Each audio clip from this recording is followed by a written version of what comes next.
Jurassic World Evolution 2 has been out for a little under a month at this point, and while info over the past few weeks has been fairly quiet, this week we received our first sort of big information, and I'm going to go over that in today's video. Now, of course, we have the early Cretaceous DLC dropping this month, and alongside that, a fairly big update actually. I was tempted to make an entirely different video on it, but it just makes more sense to shove all the news into one big video, so here we are, I guess. But anyways, there's not much need for a too big intro for this, so if you do enjoy today's video, please do consider liking and subscribing, as we are getting very, very close to 1,000 subscribers, which is my goal for the end of the year. Even just dropping a like will help me out so much, but yeah, enjoy the video.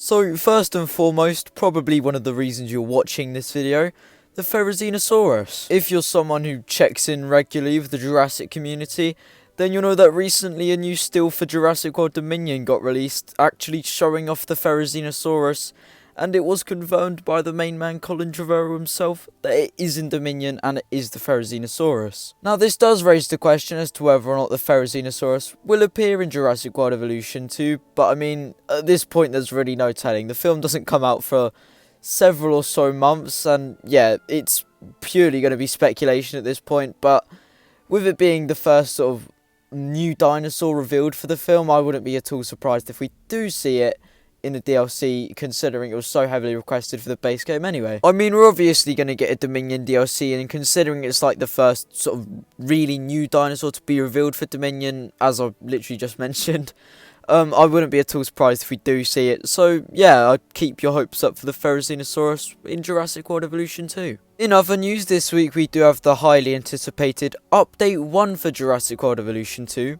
releasing. Update itself is actually coming out with a lot of free content, even if you don't buy the early Cretaceous DLC. It comes with stuff like JP themed lagoons, DPG themed lagoons, stuff like that, and yeah, I was genuinely quite surprised considering, you know, Frontier usually like to try and make as much money as possible, so when they're doing an update this big for free this early on, it was quite a surprise. I wouldn't be at all surprised if that is because it was all originally planned content anyway. I mean, JP themed lagoons just seems like something you have in a base game as opposed to adding on later, especially a month later, not even a couple months. It's quite obviously, you know, stuff they've had planned for a while, and I don't really know why it wasn't in the base game.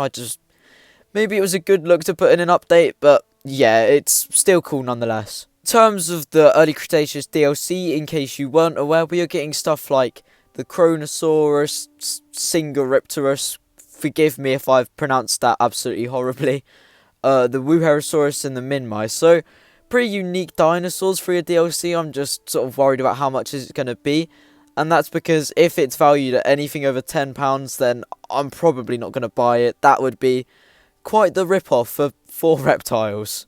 But yeah, one of the few positives coming from the DLC is that we don't need to unlock the dinosaurs through challenge mode. You literally buy the pack and they get added to your database straight away, which is quite neat because honestly I think I've still got some dinosaurs I don't have unlocked from Jurassic World Evolution because I purely couldn't be bothered to go into challenge mode to get like 4 dinosaurs. It's just such a waste of time for me.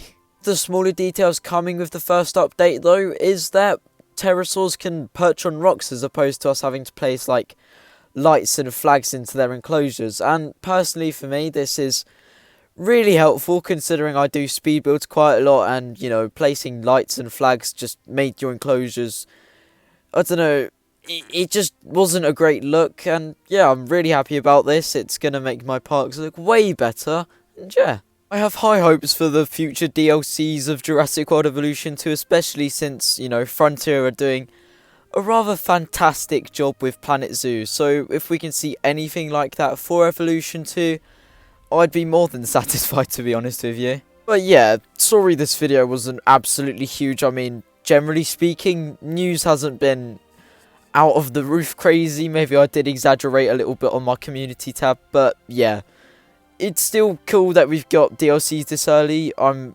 obviously going to buy it since, you know, my channel's based around the game, but yeah, as always, thanks for watching, and I do hope to see you in the next one.